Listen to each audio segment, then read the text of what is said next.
বাংলাদেশ জাতীয়তাবাদী দল বিএনপির কুষ্টিয়া জেলা বিএনপির সাবেক যুগ্ম সাধারণ সম্পাদক কাজল মাজমাদারের মা ইন্তেকাল করেছেন।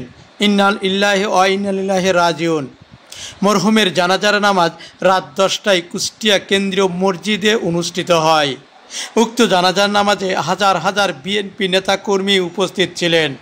এ সময় আর উপস্থিত ছিলেন খোকসা থানা বিএনপির সিনিয়র যুগ্ম আহ্বায়ক নাফিজ আহমেদ খান রাজু ও খোকসা উপজেলা কৃষক দলের সভাপতি রফিক মণ্ডল সহ খোকসা বিএনপির অঙ্গ সংগঠনের নেতাকর্মী উপস্থিত ছিলেন।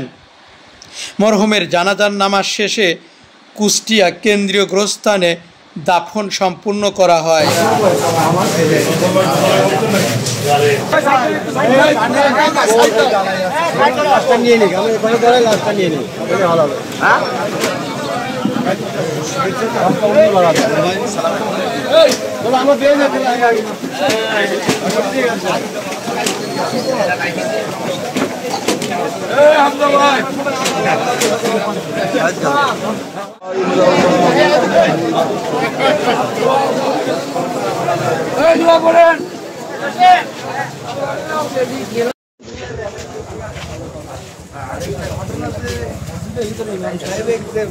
উপায়ে মানলে এটাও তো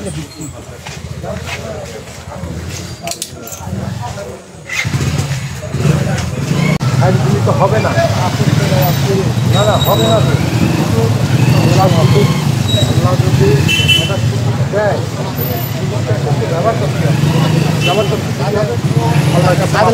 কুষ্টিয়া থেকে মোহাম্মদ হাফিজুল ইসলাম বকুল, বিটিভি নিউজ, কুষ্টিয়া।